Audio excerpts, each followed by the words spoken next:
हो, अमरनाथमध्ये प्रदीप पाटील हे आपल्या 12 नगरसेवकांना मिळून भाजपमध्ये प्रवेश करणार आहे. त्यांना असं म्हटलं होतं की आम्ही या संपूर्ण गोष्टीची माहिती जी आहे प्रदेश अध्यक्षांना दिली होती. नाही, या संदर्भात प्रदेश अध्यक्षांच्या बरोबर काही चर्चा झालेली नाही आणि आम्ही हे सगळ्या बाबी प्रदेशात चर्चा करू. परंतु पक्षाबरोबर चिन्हावर निवडून येऊन अशा प्रकारचा अधिकार कोणालाही स्वतंत्र नाही आणि जो निर्णय काही घ्यायचा आहे अमरनाथच्या संदर्भात त्याकडे आम्ही गांभीर्यानं बघतो आहोत. आणि खरं म्हणजे अत्यंत दुर्दैवीच आहे की जी परिस्थिती त्या ठिकाणी निर्माण झाली आणि हे पक्षासाठी अत्यंत नुकसानीचंच काम आहे. पण प्रदेश अध्यक्ष स्वतः त्या ठिकाणी लक्ष घालू नये आणि चर्चा सुरू आहे, त्यावर मार्ग काढतील असं आम्हाला वाटतं. पूर्ण टीम आणि पूर्ण कार्यकर्ता घेऊन 12च्या 12 नगरसेवक भाजपमध्ये प्रवेश करणार आहे. नाही आहे, ही चर्चा आहे, अजून काही निर्णय झाला नाही. प्रदेशाध्यक्षांच्या संपर्कात ती सगळी मंडळी आहेत, ते चर्चा करत आहेत आणि त्यातून योग्य मार्ग निघेल अशी आशा आहे.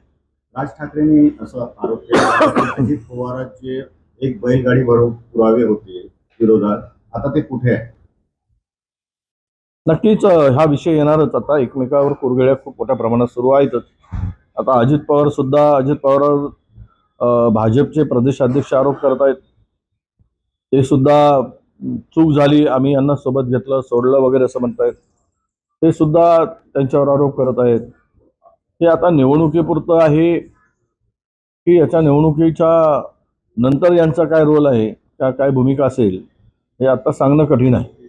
पण एक आहे की महाराष्ट्रामधल्या ह्या सगळ्या निवडणुकाकडे बघताना आणि जे काही आरोप प्रत्यारोप होत आहेत यातून जनतेला सगळं कळायला लागलं की जेवढे काही भ्रष्टाचारी लोक आहेत किंवा आरोप होते अशा लोकांना भारतीय जनता पक्षामध्ये सहज सामावून घेतलं जातं आणि त्यांना सोबत घेतलं जातं, त्यांना सत्तेत वाटा दिला जातो आणि मग पुन्हा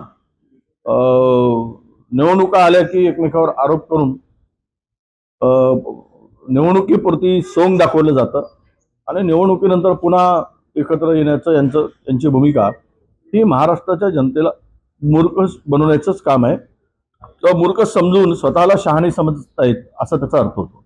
राज ठाकरेंनी हेही म्हटलेलं आहे की 40 आमदार फोडण्यासाठी 2000 कोटी आले कुठून? नक्कीच हे पैसे आले कुठून हा तर संशोधनाचा विषय आहे. फार विषय गाजलेत, 50 खोके एकदम ओके. आणि त्यावेळेच्या चर्चेमध्ये काय पुरावे तर आम्ही म्हणू शकत नाही, पण चर्चा खूप जोरात होती आणि हे फोडाफोडीचं जे काही राजकारण महाराष्ट्रात झालं आहे ते 2014 नंतरच या देशामध्ये हे फोडाफोडीचं राजकारण सुरू झालं आणि महाराष्ट्राचे तर आणि महाराष्ट्राची अब्रूच घालवल्यासारखी परिस्थिती महाराष्ट्रामध्ये निर्माण झाली.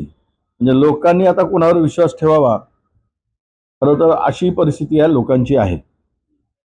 पण पैसा हा आला कुठून याचा जर विचार केला तर पैसा हा भ्रष्टाचारातूनच कमवला होता.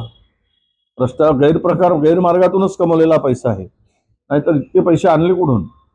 अदानी अंबानीनं दिले का असा प्रश्न येतो. त्यामध्ये ही सत्ता मिळवताना महाराष्ट्राचं लूट झाली. महाराष्ट्रातून लुटलेलाच पैसा या ठिकाणी वापरला गेला. उद्धव ठाकरे असे बोलले की महाराष्ट्रातून पॅब्लो एस्कोबार शोधला पाहिजे. त्यांचा आता मला यावर काही फार स्टेटमेंटचा अर्थ काय होता त्यांचा ते बोलणं उचित नाही मला वाटत नाही. पण एक लक्षात घेतलं पाहिजे की यामागे त्यांची भूमिका आणि त्यांचं म्हणणं मी ऐकलं नाही, पण भूमिका ऐकल्यावर त्यावर संदर्भात मी बोलू शकेन.